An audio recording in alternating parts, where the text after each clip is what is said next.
Venezuela was up 2-0. Yeah. Pretty much the whole game. White Brian's boy, Nolan McLean, on the first pitch of the game, gives up a hit. And I sent out a tweet that I thought was fairly obviously farcical, but people took it quite seriously. I said, I don't want to overreact, but this dude gave up a hit on the first pitch of the game. And all the hashtag ball knowers are like, it's the best leadoff hitter in the world, dude. Like, I get it. It's also, I'm joking. Like, it's the first pitch of the game. They're going to play 9 innings. Everybody relax. But McLean never seemed settled. Venezuela, super aggressive on the base pass. I thought they don't seem intimidated or scared at all. Not for a second. I saw the thing up here said Venezuela stuns the U.S. I watched the game. Didn't look like they felt like they were underdogs at all. No way. You know, and the way that they pitch and the way that they hit, if you had to just look at that, you don't take all the colors off and you look at the game, you'll believe that Venezuela was the better team. One thing I wish they did in the World Baseball Classic coverage is when they would flash, like, you know, when a batter comes up, they flash his statistics. When the pitcher's up there, they flash his statistics, kind of name, whatever. I wish they told us what team, like if those dudes are in the majors, tell me what team he's on. Because where does that Venezuela closer pitch?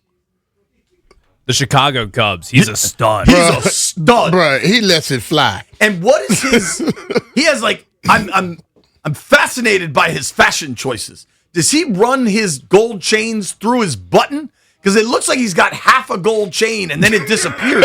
Like when I first saw that dude, I thought it's like coming off his hair. Or something. Like it was like a gold chain rat tail. It's a fascinating choice that clearly works for him.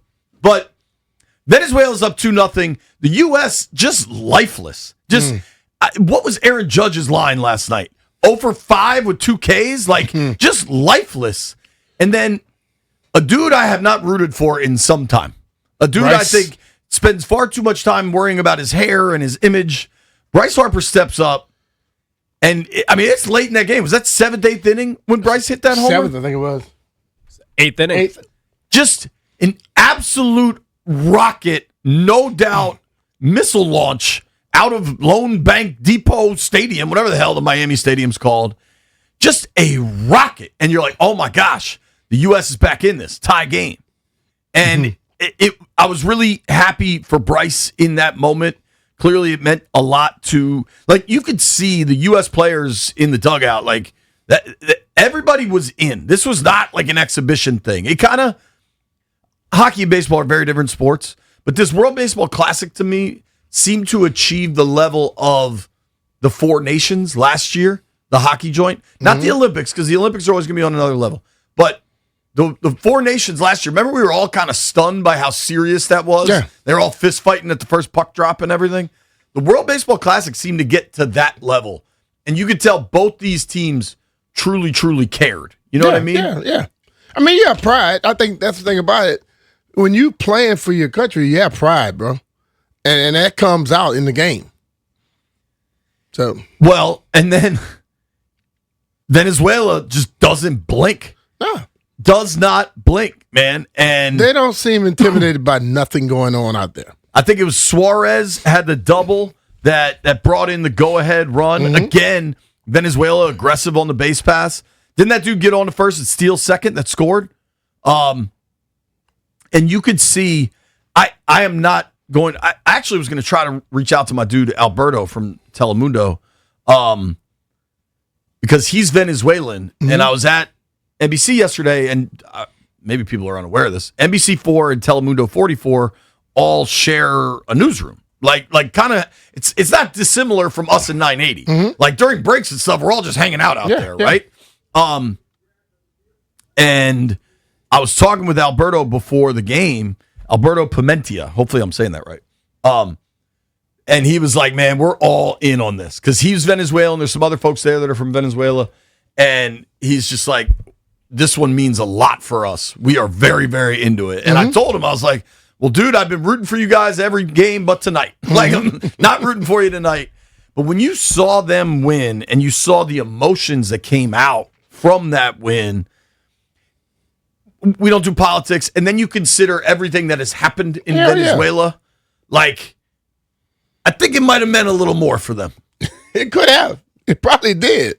It was emotional, dude. Oh, yeah. I mean, I love the story of the skipper for Venezuela. The broadcast for World Baseball Classic I thought was very good. I thought they did a heck of a job. And I guess, is it Smoltz doing the... Yeah, it was Smoltz. Smoltz is like, what's my man's name? Omar, right? The skip for Venezuela's. The one, yeah. Omar Lopez. And Smoltz is like, yeah, I've known Omar a long time. He was a bad player. Like, I guess he played about 100 games in the minors, and Smoltz said he hit like 110. But it was at that moment he realized, I'm here to be a coach. Maybe by necessity, I don't know. But that they had this family feel to that Venezuelan team. And if you look in the stands, they were everywhere, man. It seemed like in every game they played, they overpowered when it came down to the amount of fans. Totally. They did, man.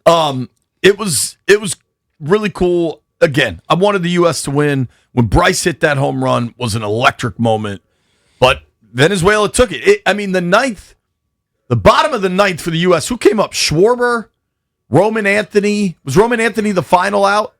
I know Schwarber struck out. Yeah, Anthony was the final out. Who was in the middle there? Schwarber struck out. I don't think it was Gunnar. Was it Bregman? Maybe it was Gunnar. It was Gunnar. I would have loved to see and they went right at him. Not scared. Palencia, not scared. They pitch like I'm the badass. They don't pitch like I'm worried about what your power is. They pitch like you can't catch up with my power. It's how Skeens pitched against the Dominican. There you go. Whenever that was 3 nights ago, he went right at him. He gave up the one shot, but he was still pretty good. I haven't decided to engage in the Skubal conversation. Skubal came to Team USA camp and pitched once. He threw like 40 pitches and then went back to Detroit. Do I have that right, Stallion? Yeah. Roughly? It's in the contract negotiation. Say what you want. I listen, man. If he gets hurt in that game, ain't nobody gonna be paying for nothing for him. He gotta take care of himself. I get that and agree with you. Mm-hmm. But damn, it would have been nice to have Skubal last night instead of the Mets prospect that threw a wild pitch to give up a run. But the whole thing is, they're all supposed to be top-notch players, right? It's not his fault. I know the Mets guy always seemed nervous as hell to me for some reason. He seemed like he shouldn't even be there. You know, you get to a certain level in professional ranks, you don't look nervous. That dude looked like he was about to have the runs and he got to get home and he can't get out of traffic. That's what he looked like. You know who was not nervous? Rodriguez, the Venezuelan starter. He went like almost 6 and I thought he gave up 1 hit, I think, in like whatever it was, 4 2/3, 5 innings. He was quite good. I know you guys have been all over this. Did DeRosa mess anything up last night? The U.S. manager. Yeah, I mean, I think so, because you should have had Gunnar Henderson in the lineup over Alex Bregman. Like, that's been throughout the tournament. Yeah, Gunner's been hitting nukes. He's been hitting the crap out of the baseball. Like, he's the reason why you were in the championship game last night, hitting the game-tying home run a few days ago. Like, I get the analytics aspect. Like, Bregman had better numbers against Rodriguez over time, but like, you stick with the hot hand. Especially in baseball. Especially in baseball. It's like you got to ride that. The analytics runs baseball. Okay? And every time somebody hits well against somebody, they put them in. It's not that damn manager's fault that your boy from New York didn't have a hit. And he was thinking after the first game, he stuck the rest of the way. Judge. It's not his fault. I mean, we can nitpick it. Though a lot of guys on that squad did not stand up when they were supposed to stand up. Point blank. And when you look at Venezuela, the reason they won and the reason they were there, they stood up at the right moments. And the guys that were supposed to be carrying them, Acuna and all those guys, they hit when they're supposed to. Our guy, Bryce was striking out most of the damn time. He stood up finally. So I look at it like that. Good for Venezuela. Honestly, just good for the World Baseball Classic. I feel like that event has really emerged to something I'm going to pay attention to. It's super random. What is it? Every 3 years? But I'm in. 3 years from now, Yeah, I feel like like, are they just going to keep playing it here, or does it move around? I know the early rounds move around. Yeah, I Do mean, they play it in Asia or anything? no. So the early rounds they play in Asia, but I think like the main championship level games they'll probably be here. Okay, so it makes it easy TV. If they're playing in Tokyo and I got to watch at 4 a.m., I might not be in, but it's a good kind of precursor to baseball. Opening day is a week away.